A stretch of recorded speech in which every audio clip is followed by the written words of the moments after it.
Olá, estudantes da terceira série do ensino médio. Neste vídeo vamos falar sobre o classicismo e o romantismo. Vamos nos aprofundar, tentar entender melhor algumas características destes movimentos artísticos e culturais.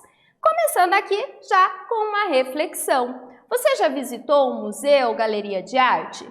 Quando se depara com uma obra de arte, você busca dar sentido àquilo que vê? De que forma podemos entender melhor uma obra de arte? Se a gente parar para pensar, muitas vezes nós frequentamos museus, observamos a arte e não buscamos dar sentido àquilo que a gente vê.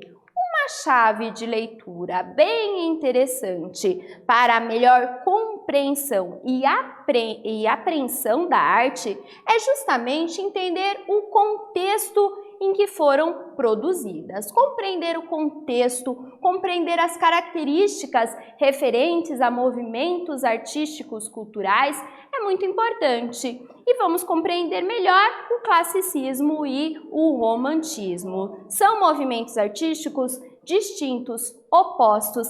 Aliás, o romantismo nasce como uma crítica ao classicismo. Vamos entender primeiro melhor o que é o classicismo? Então, o classicismo foi um movimento artístico-cultural surgido num contexto do Renascimento em contraponto à arte produzida na Idade Média. Tem como característica a valorização da arte da antiguidade clássica, incluindo as mitológicas, a valorização da razão, a objetividade, a simplicidade, o equilíbrio formal e estrutural. Essa imagem que vocês estão vendo aí é representativa deste movimento, tá? O Homem Vitruviano de Leonardo da Vinci.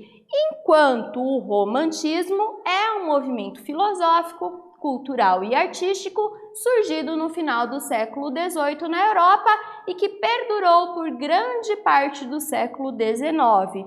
Tem como características principalmente a valorização da criatividade, dos sentimentos, das emoções humanas. A valorização também da ideia de que o ser humano não é só razão, como queriam os clássicos. Então, o classicismo voltava muito a essa valorização das expressões racionais que surgiram na antiguidade clássica, e o romantismo aparece como uma nova visão de mundo, valorização da subjetividade humana. Aqui a gente tem duas expressões desses movimentos, tá? Por um lado, temos a Escola de Atenas, de Rafael Sanzio, esse afresco que está no Museu do Vaticano, um afresco bem interessante que demonstra esse equilíbrio formal do classicismo, essa referência à cultura grega e romana, tá? Bem importante aí, então a gente tem a perspectiva, esse equilíbrio formal,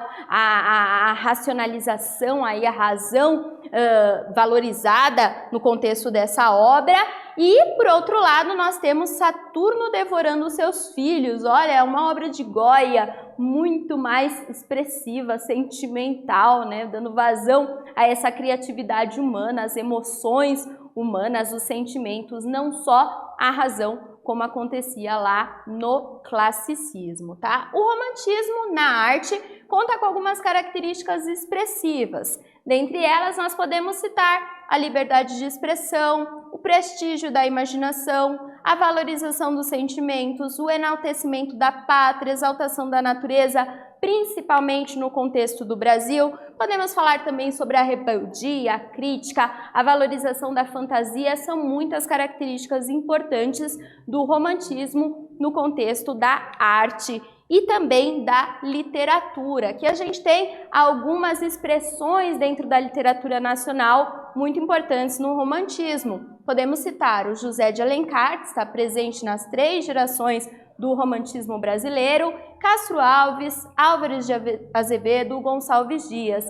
E também na literatura universal nós temos a figura de Goethe, Victor Hugo, Edgar Allan Poe, Almeida Garrett. São escritores importantíssimos para a humanidade, tá? E são românticos. Então, neste vídeo, nós falamos sobre o classicismo e o romantismo. Espero que vocês tenham gostado e até breve!